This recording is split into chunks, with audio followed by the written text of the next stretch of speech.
Hello students, this is Tanvi your reasoning mentor from bankers ground and आज मैं आपसे बात करूंगी आने वाले आईबीपीएस पीओ की नोटिफिकेशन के बारे में। तो देखिए, आईबीपीएस पीओ की एग्जाम डेट्स जो है वो ऑलरेडी अनाउंस्ड है, जो कि अगस्त में इसका प्रीलिम्स होगा। एंड अकॉर्डिंगली अगर हम देखें तो नोटिफिकेशन एग्जाम से 1-1.5 महीना पहले आ जाती है। तो जून एंड या जुलाई स्टार्टिंग में आप इसकी नोटिफिकेशन देख पाएंगे। बट अभी का समय जो है वो ना नोटिफिकेशन का इंतजार करने का है, ना एग्जाम का इंतजार करने का है। अभी का समय है इस एग्जाम की प्रिपरेशन करने का, क्योंकि आपको आराम से 3 महीने लगेंगे इस एग्जाम की प्रिपरेशन करने में। तो इसीलिए आज से ही इस एग्जाम की तैयारी शुरू कर दीजिए। अगर अभी तक आपने आईबीपीएस पीओ एग्जाम की तैयारी नहीं की है, बट क्या आप इस एग्जाम में अपीयर हो सकते हैं, क्या इसका एलिजिबिलिटी क्राइटेरिया है, क्या एज रिक्वायर्ड है, क्या एग्जाम पैटर्न है, वो सारी बातें मैं आज आपसे करूंगी, ताकि आज के सेशन के एंड होते ही आप ये क्लियर हो जाओ कि क्या आप इस एग्जाम को भर सकते हैं, और अगर भर सकते हैं अपनी तैयारी को आज से ही शुरू कर दो। तो चलिए, सबसे पहले मैं बात करूंगी आपसे क्वालिफिकेशन की। अगर आप आईबीपीएस पीओ का फॉर्म भरते हैं, देखिए आईबीपीएस पीओ एक ऐसा एग्जाम है जिसमें कि कॉमन एग्जाम कंडक्ट होगा for all the public sector banks. इसमें एसबीआई पार्टिसिपेट नहीं करता, पर इसके अलावा जैसे कि पीएनबी, ओरिएंटल बैंक है ना, जितने भी आपके बाकी बैंक्स हैं, जितने भी आपके बाकी पब्लिक सेक्टर बैंक्स हैं, उन सबका एक कॉमन पेपर होता है। एक ही पेपर दोगे और उसमें आप जब फॉर्म भरते हैं तो आप एक प्रेफरेंस लिख देते हैं कि आपको किस प्रेफरेंस में बैंक चाहिए, आपकी फर्स्ट प्रेफरेंस में कौन सा बैंक है, सेकंड में कौन सा है, थर्ड में कौन सा है। तो आपके स्कोर के हिसाब से और उनकी वैकेंसीज के हिसाब से आपको एक बैंक अलॉट कर दिया जाता है। और इस एग्जाम को अगर आपको भरना है तो सबसे पहले तो आपके पास ग्रेजुएशन होना जरूरी है। ग्रेजुएशन यानी कि डिग्री, और ये किसी भी डिसिप्लिन में चलेगी। यहाँ पे कोई प्रॉब्लम नहीं है कि कई बच्चे पूछते कि मैम हमने तो बीकॉम करी ही नहीं है, क्या हम इस फॉर्म को भर सकते हैं। क्योंकि एक बहुत मिसकंसेप्शन है बच्चों के माइंड में कि कॉमर्स वाले ही इस पेपर को, बैंकिंग एग्जाम्स को भर सकते हैं। ऐसा कुछ नहीं है। आपने बीए कर रखी है, बीकॉम कर रखी है, बीएड कर रखी है, आपने बीटेक कर रखी है, मेडिकल, नॉन मेडिकल, आप जिस भी बैकग्राउंड के हैं, ओके, आप जिस भी बैकग्राउंड के हैं, आपके पास बस एक डिग्री होनी चाहिए, यानी बैचलर्स डिग्री होनी चाहिए, okay, from a recognised university. ठीक है। और मार्क्स के बारे में वो कुछ डिमांड नहीं करते हैं, सिंपल ग्रेजुएशन मांगते हैं। जितने मर्जी मार्क्स है चलेंगे, बस आपने पास कर रखा हो। ओके। अब इसके बाद मैं बात करूंगी आपसे एज की। कम से कम आपकी उम्र जो है वो 20 साल हो और ज्यादा से ज्यादा आपकी एज जो है वो 30 इयर्स हो, तो आप इस फॉर्म को भर सकते हैं। अब अगर आप 20 के आसपास है या 30 के आसपास है, तो जब नोटिफिकेशन आएगी उसमें आपको मेंशन किया होगा कि आपको जो एज कैलकुलेट करनी है वो एज ऑन दिस डेट करनी है, तो आप उसमें वेरीफाई कर सकते हैं। पर अगर आप 21, 22, 29 के हैं तो आपको कोई कंफ्यूजन नहीं है, आप आराम से तैयारी करिए, क्योंकि आप 20 to 30 के स्लॉट में आपकी एज है। बट ये जो मैं आपको एज बता रही हूँ ये जनरल कैटेगरी की है। रिजर्व कैटेगरीज के लिए थोड़ी सी मैक्सिमम एज में रिलैक्सेशन है। एससी एसटी के लिए 5 साल की रिलैक्सेशन है, यानी इनकी जो मैक्सिमम एज होगी वो 35 इयर्स होगी। ओबीसी के केस में मैक्सिमम एज बन जाती है 33 इयर्स, क्योंकि 3 साल की रिलैक्सेशन है। पीडब्ल्यूबीडी के केस में 10 साल की रिलैक्सेशन है, तो इनकी मैक्सिमम एज है 40 इयर्स की। और एक्स सर्विसमैन के केस में भी आपको रिलैक्सेशन मिलती है। वहां पे आपकी जो टर्म ऑफ सर्विस है उसके साथ कैलकुलेट किया जाएगा और उस हिसाब से डिसाइड किया जाएगा कि आपका जो है एलिजिबिलिटी बनती है कि नहीं। बट एनीवेज जो आपकी अनरिजर्व कैटेगरी की अगर हम देखें तो आपकी जो एज है वो 20 से 30 साल की है। इसके बाद हम बात करेंगे सैलरी की। अब कोई भी पेपर दे रहे हैं, आपके लिए ये एक बहुत इंपॉर्टेंट पॉइंट होता है जानना कि सैलरी कितनी है, तभी आपको एक मोटिवेशन मिलती है इन एग्जाम्स को देने की। तो बच्चे, अगर आप सैलरी की बात करते हैं तो यहाँ पे आपकी जो बेसिक पे है वो 48,480 है। बेसिक पे में अभी और बहुत चीजें ऐड होती है। ठीक है। बेसिक पे जो है वो 48,480 से लेकर जो मैक्सिमम आपकी जा सकती है वो 85,920 है। और ये 48,480 से 85,920 तक कैसे जाएगी उन्होंने बताया हुआ है कि 2000 का इंक्रीमेंट 7 बार, 2340 का 2 बार, उसके बाद 2680 का 7 टाइम्स, ऐसे करते करते आपकी जो मैक्सिमम बेसिक पे बनती है वो इतनी है। इसके अलावा आपको कुछ अलाउंसेस और पर्क्स भी मिलते हैं, डीए मिलता है जो कि आपका भी मई मंथ में ही रिवाइज हुआ है। तो अगर मैं लेटेस्ट सैलरी बताऊं, अभी की सैलरी बताऊं, ठीक है, at the time of joining, तो वो आपकी अप्रोक्सीमेटली 83,000 है, वो आपकी अप्रोक्सीमेटली 83,000 है।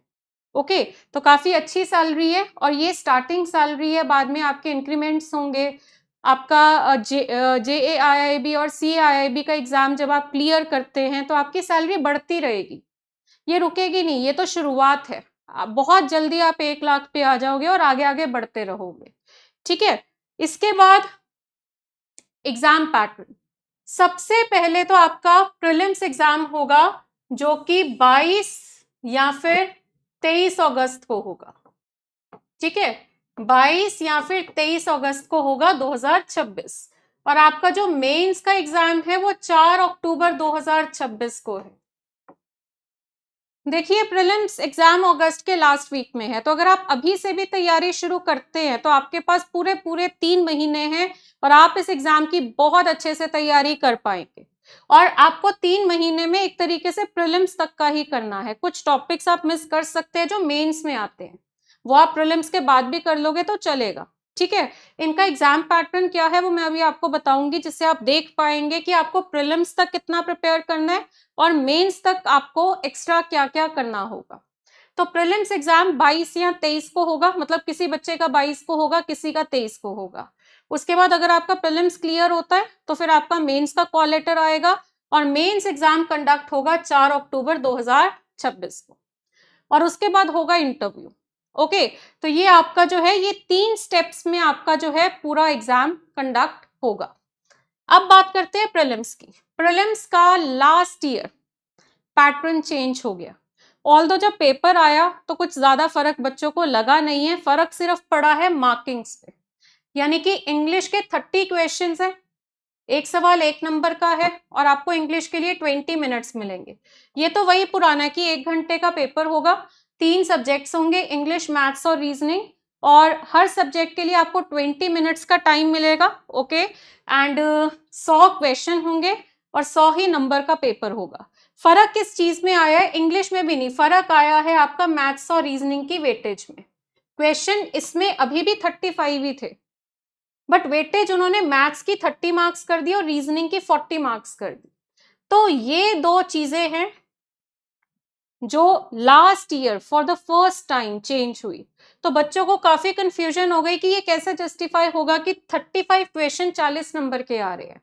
तो कईयों को लग रहा था कि हो सकता है कुछ क्वेश्चंस 1.5 मार्क्स के आए, फिर उनको लग रहा था कि अगर 1.5 नंबर का सवाल है तो फिर वो तो मुश्किल बनेगा, फिर उनको लग रहा था कि मुश्किल सवाल आ रहा है तो प्रीलिम्स कैसे जस्टिफाई होगा। तो बहुत कंफ्यूजन चल रही थी, बट अल्टीमेटली जब पेपर हुआ तो उन्होंने कुछ नहीं किया, उन्होंने बोला कि 35 क्वेश्चंस हैं, पेपर 40 मार्क्स का है and each question carries equal weightage, हर सवाल की वेटेज बराबर थी। ओके, तो ये इस तरह से उन्होंने जस्टिफाई किया था इस चीज को, और मैथ्स में भी हर क्वेश्चन की वेटेज उन्होंने बराबर रखी थी और इस हिसाब से 35 क्वेश्चन 30 मार्क्स के बने। तो देखा जाए आपके लिए रीजनिंग बहुत स्कोरिंग है। अगर आपका रीजनिंग स्ट्रांग होगा तो ओवरऑल पेपर आप अपना अच्छा कर पाएंगे, पेपर को क्लियर करने के चांसेस आपके बढ़ जाएंगे। नेगेटिव मार्किंग बिल्कुल है 0.25 की, अगर आपका कोई क्वेश्चन गलत होता है तो फिर आपके उसके 0.25 जो है मार्क्स डिडक्ट होंगे। जो गलत है उसके तो नंबर मिल ही नहीं रहे, और जो आपके सही हैं उसमें से 0.25 डिडक्ट होंगे। तो बहुत ध्यान से करना है, अगर आप श्योर है तभी आंसर मार्क करना है। तो जो आपका 22 या 23 अगस्त को पेपर है वो ये वाला है। तो आप इन 3 सब्जेक्ट्स को बाय अगस्त प्रिपेयर कर लो, ठीक है। और इनमें आपका लेवल जो होगा, सिलेबस जो होगा, वो टॉपिक सेम है। प्रीलिम्स में जो सिलेबस है मेंस में भी वही सिलेबस है। फर्क सिर्फ इतना है कि प्रीलिम्स में उनका इजी टू मॉडरेट लेवल होगा और उन्हीं टॉपिक्स का मेंस में मॉडरेट टू हाई लेवल होगा, एडवांस लेवल होगा। तो आप लोग ये देखो कि अगस्त तक आप ये 3 सब्जेक्ट्स अच्छे से कवर कर लीजिए ताकि आप जो है प्रीलिम्स को क्वालिफाई कर पाए। अब इसके बाद अगर आपका ये क्लियर होता है, और सबसे मेन बात, प्रीलिम्स के नंबर काउंट नहीं होते हैं। प्रीलिम्स आपको सिर्फ क्लियर करना होता है। अगर आपका प्रीलिम्स क्लियर होगा तो फिर आप मेंस एग्जाम में अपीयर हो सकते हैं, और उसके बाद होगा आपका मेंस का एग्जाम। और मेंस के एग्जाम में आपके क्या सब्जेक्ट्स हैं देख लीजिए, रीजनिंग, इंग्लिश, और ये एक तरीके से मैथ्स ही है। मैथ्स में DI ज्यादा आता है, ठीक है, आपके मेंस में। और एक जो सब एक जो सब्जेक्ट है वो ऐड ऑन हो जाएगा, जो कि आपका एक तरीके से जर्नल अवेयरनेस का है। बट इन्होंने पिछली बार एक चीज करी थी, पिछले से पिछली बारी तक कंप्यूटर भी आता था, रीजनिंग एंड कंप्यूटर होता था। ऑल्दो कंप्यूटर के क्वेश्चन इतने खास आते नहीं थे, कभी कभार एक आधा आ जाता था, बट बच्चों के लिए एक स्ट्रेस होता था कि सिलेबस में कंप्यूटर है, हमें पढ़ना है कि कहीं आ ना जाए। मतलब पेपर में आ नहीं रहा था कंप्यूटर का सवाल, क्योंकि रीजनिंग एंड कंप्यूटर कंबाइंड होता था और सवाल सिर्फ रीजनिंग के दिखते थे। बट बच्चों के लिए जो है वो मेहनत, उनका टाइम वेस्ट होता था कि उनको पढ़ना पड़ता था। बट लास्ट ईयर ये अच्छा किया इन्होंने, कंप्यूटर हटा ही दिए। फिर अगर आपने क्वेश्चन ही नहीं देने कंप्यूटर के तो फिर हमें पढ़ने को क्यों कह रहे हो, है ना। तो उन्होंने लास्ट ईयर हटा ही दिया। तो अब आपको मेंस एग्जाम के लिए 4 सब्जेक्ट्स के लिए प्रिपेयर करना है, जिसमें से रीजनिंग, मैथ्स और इंग्लिश तो आपने प्रीलिम्स में भी किया। जो एड ऑन होगा वो जर्नल अवेयरनेस है, और उन्होंने काफी डिटेल में बता दिया था कि जर्नल अवेयरनेस के क्वेश्चंस होंगे, इकोनॉमी अवेयरनेस के होंगे, बैंकिंग अवेयरनेस के होंगे, डिजिटल अवेयरनेस के होंगे एंड फाइनेंशियल अवेयरनेस के होंगे। तो ये आपको मेंस तक, मेंस जो कि आपका अक्टूबर में होगा, तब तक आपको ये वाला सब्जेक्ट बहुत अच्छे से करना है, और इन तीनों का एडवांस लेवल आपको पढ़ना होगा। वेटेज इनकी क्या है देखिए, रीजनिंग के 40 क्वेश्चन है 60 मार्क्स के। अब अगर आप मेंस में देखो, मेंस में भी आप देख सकते हो चारों में से सबसे ज्यादा वेटेज रीजनिंग की है। तो रीजनिंग सब्जेक्ट आपके लिए वैसे ही बहुत इंपॉर्टेंट हो जाता है अगर आप IBPS PO एग्जाम में अपीयर हो रहे हैं। तो 40 क्वेश्चंस है, 60 मार्क्स होंगे, और आपको टाइम मिलेगा 50 मिनट्स का। देख के बच्चे बड़े खुश हो जाते हैं कि टाइम बहुत ज्यादा है, बट बच्चे जस्टिफाइड है क्योंकि क्वेश्चंस का लेवल भी हाई होता है। ओके, एंड जर्नल अवेयरनेस के 35 questions, 50 marks and 25 minutes. English के लिए 35 क्वेश्चंस, 40 मार्क्स एंड 40 मिनट्स। और डेटा एनालिसिस एंड इंटरप्रिटेशन के लिए 35 क्वेश्चंस, 50 मार्क्स एंड 45 मिनट्स। यानी कुल मिलाकर अगर आप देखो 200 नंबर का पेपर है, और टोटल क्वेश्चन आ रहे हैं आपके 145। और इंग्लिश का सेक्शन छोड़ के बाकी सारा जो है उसका मीडियम ऑफ एग्जामिनेशन आपका इंग्लिश एंड हिंदी में रहेगा, एंड टोटल ड्यूरेशन है आपकी 160 मिनट्स की। अब जैसे ही 160 मिनट्स कंप्लीट होंगे, यानी आपका जैसे ही मेंस का पेपर कंप्लीट हो जाएगा, इमीडिएट अगले सेकंड ही आपका डिस्क्रिप्टिव का पेपर आ जाएगा। बिना किसी गैप के मेंस के एकदम बाद ही आपका डिस्क्रिप्टिव का पेपर होगा। डिस्क्रिप्टिव में आपको आएगा एसे और कॉम्प्रीहेंशन, 2 सवाल होंगे, 25 नंबर का पेपर है, और टाइम मिलेगा आपको सिर्फ आधे घंटे का। तो इसके लिए आपकी टाइपिंग स्पीड होना बहुत जरूरी है, क्योंकि डिस्क्रिप्टिव पेपर जो है आपको टाइप करके अटेम्प्ट करना होगा। स्क्रीन पे क्वेश्चन होगा और उसका जो आंसर है आप टाइप करके लिखेंगे। तो थोड़ा सा टाइपिंग स्पीड का भी टाइम निकालो, डेली थोड़ा सा 1-1 घंटा निकाल लीजिए और अपनी टाइपिंग स्पीड को बढ़ाइए। ओके, तो ये मतलब टाइपिंग टेस्ट नहीं हो रहा आपका, कोई डिस्क्रिप्टिव पेपर है, पर आप खुद सोचो आपको 30 मिनट्स में एक एसे और एक कॉम्प्रीहेंशन करना है, तो टाइपिंग स्पीड स्लो होगी तो 30 मिनट्स में कैसे करोगे, है ना। तो ये चीज भी आपको ध्यान में रखनी है। अच्छा, अब इसके बाद बारी आती है इंटरव्यू की। अब आपने मेंस का पेपर देख के आ गए, अब आपका मेंस का रिजल्ट आएगा, और मेंस का रिजल्ट आने के बाद अब आपका होगा इंटरव्यू। इंटरव्यू आपका जो है वो 100 मार्क्स का है, और इंटरव्यू जो है उसमें पासिंग मार्क्स कितने हैं, जर्नल कैटेगरी के लिए 40% एंड रिजर्व्ड कैटेगरीज के लिए 35%। इंटरव्यू होगा कैसे, आपके इंटरव्यू से पहले एक पर्सनालिटी टेस्ट होगा। पर्सनालिटी टेस्ट क्या होता है कि आप पैनल को फेस करने से पहले आपको पेज दिया, मतलब आपका एक टेस्ट लिया जाएगा जिसमें कि आपको अलग अलग सिचुएशंस दी होंगी। सिचुएशन फॉर एग्जांपल आपको दी हुई है कि आप एक बैंक में काम करते हो, बहुत लंबी लाइन है और आपको दिख रहा है एक सीनियर सिटीजन आ रहा है और वो रिक्वेस्ट कर रहा है कि मुझे पहले अटेंड कर लो, तो आप इस सिचुएशन में क्या करेंगे? समझ रहे हो? तो ये क्वेश्चन इंटरव्यू पैनल आपसे पहले पूछता था। अब वो क्या करते हैं कि आपसे एक पर्सनालिटी टेस्ट ले लेते हैं जिसमें अलग अलग सिचुएशंस दी होंगी कि आप ये करोगे कि ये करोगे कि ये करोगे कि ये करोगे, ऑप्शंस में बताया होगा और आप अपनी सोच के हिसाब से मार्क करोगे कि आप इस सिचुएशन में क्या करोगे, जिससे कि इंटरव्यू पैनल के पास जाने से पहले आपका पर्सनालिटी टेस्ट पहले ही चला जाएगा, जिससे आपके जाने से पहले ही आपकी एक रेपुटेशन उनके सामने बन जाएगी। ओके, तो ये एक पर्सनालिटी टेस्ट है जो सिर्फ इंटरव्यू को थोड़ा इजी करने के लिए लिया जाता है, बिकॉज आप जब इंटरव्यू देने जा रहे हैं तो आपके पर्सनालिटी टेस्ट के आंसर्स के बेसिस पे उनको एक अंदाजा ऑलरेडी आपके बारे में हो चुका है कि आप में एम्पैथी है, आपकी सोच प्रैक्टिकल है, एज अ पर्सन आप कैसे हो। ठीक है, तो इंटरव्यू आपका 100 मार्क्स का है, राइट। अब वेटेज क्या है? देखिए, आपका जो मेंस का पेपर है जिसमें ऑब्जेक्टिव और डिस्क्रिप्टिव दोनों है, उसको 80% में कन्वर्ट किया जाएगा और इंटरव्यू के स्कोर्स को 20% में कन्वर्ट किया जाएगा। तो इंटरव्यू क्लियर करना बहुत जरूरी है और मेंस में अच्छा स्कोर लाना बहुत जरूरी है, क्योंकि इंटरव्यू की वेटेज है 20%। तो आपके मेंस के स्कोर से आप हल्का सा ऊपर या हल्का सा नीचे ही जाओगे। तो सबसे ज्यादा जो मैटर करेंगे स्कोर वो मेंस के हैं। प्रीलिम्स के नंबर तो काउंट ही नहीं हो रहे, है ना, मेंस के नंबर काउंट होंगे और मेंस की वेटेज भी 80% है। तो आपका मेंस का स्कोर ही अगर अच्छा होगा तो इंटरव्यू थोड़ा सा अगर खराब भी हो गया तो आपको ज्यादा फर्क नहीं पड़ेगा। पर अगर आपके मेंस के स्कोर कम है तो इंटरव्यू आपका बहुत अच्छा भी हो गया तो आपका स्कोर ओवरऑल जो है वो ज्यादा ऊपर जा नहीं पाएगा। समझ रहे हो मेरी बात? तो मेंस का स्कोर सबसे ज्यादा इंपॉर्टेंट है। इंटरव्यू के स्कोर से भी हल्का सा ऊपर नीचे तो आप जाओगे, बट वो मार्जिनल ही होगा, ज्यादा डिफरेंस क्रिएट नहीं हो पाएगा, क्योंकि इंटरव्यू की वेटेज 20% है। ओके, तो ये आपके 3 स्टेप्स का सिलेक्शन प्रोसेस है। सबसे पहले प्रीलिम्स, देन मेंस एंड उसके बाद इंटरव्यू। अच्छा, अब इसके बाद मैं आपको बताना चाहूंगी कि नेगेटिव मार्किंग है 0.25 की, प्रीलिम्स में भी होगी और मेंस में भी होगी, राइट। अब सिलेबस क्या है? अगर आप प्रीलिम्स एग्जाम में इंग्लिश के लिए प्रीलिम्स एग्जाम में इंग्लिश का सिलेबस देखिए, reading comprehension, cloze test, error detection, sentence improvement, fillers, parajumbles and vocab, सब कुछ ही ऑलमोस्ट। ठीक है, क्वांट में simplification, number series, data interpretation, percentage, profit and loss, time and work, speed and distance, ratio proportion and quadratic equation.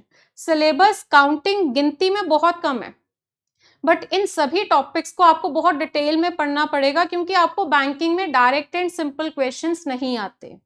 Prelims का level easy to moderate होगा। Okay, तो चलिए, रीजनिंग में पजल्स एंड सिटिंग अरेंजमेंट के सबसे ज्यादा सवाल होंगे, then coding decoding, syllogism, blood relation, direction sense, inequality. ये आपके कुछ इंपॉर्टेंट चैप्टर्स है। ये मैं आपको कुछ इंपॉर्टेंट चैप्टर्स बता रही हूँ, सिलेबस बहुत वास्ट है और भी बहुत सारी चीजें हैं। जैसे कि रीजनिंग में अगर मैं बात करूं तो एक अल्फा न्यूमेरिक सिंबल वाले क्वेश्चंस भी आते हैं। ओके, ये वाले सवाल भी आते हैं, अंडरस्टूड। और मेंस में अगर मैं देखूं तो रीजनिंग एडवांस लेवल की हो जाएगी, पजल्स आएंगी बट एडवांस लेवल, सिटिंग आएगा एडवांस लेवल, इनपुट आउटपुट जो प्रीलिम्स में नहीं आता बट मेंस में आएगा, लॉजिकल रीजनिंग जिसमें कि आपकी जो प्रीलिम्स की रीजनिंग है वही वाली सारी रीजनिंग को घुमा फिरा के पूछा जाएगा, एंड देन क्रिटिकल रीजनिंग जिसमें कि assumption, conclusion, course of action, ये सब होता है। डेटा एनालिसिस में DI, caselet, probability, permutation, combination और अरिथमेटिक। अरिथमेटिक में सब कुछ आ जाता है, time and work, simple interest, compound interest, ages, percentage, सब कुछ। ठीक है, तो वही बात है कि प्रीलिम्स वाला जो सिलेबस है वही सारा आपका मेंस में भी चलेगा, फर्क यही है कि आपका एडवांस लेवल हो जाएगा। अच्छा, अब इसके बाद बैंकिंग जर्नल अवेयरनेस में आपका क्या होगा? आरबीआई सर्कुलर्स पढ़िए, करंट अफेयर्स, बैंकिंग टर्म्स अच्छे से आनी चाहिए, इकोनॉमी के बारे में अवेयरनेस होनी चाहिए, फाइनेंशियल अवेयरनेस होनी चाहिए और डिजिटल बैंकिंग की अवेयरनेस होनी चाहिए। अच्छा, बैंकिंग टर्म्स के क्वेश्चन जरूर आते हैं, तो ये जरूर कर लेना। इंग्लिश में reading comprehension, grammar, vocab, editorial based questions and आपका जो है ये सब आएगा। अंडरस्टूड?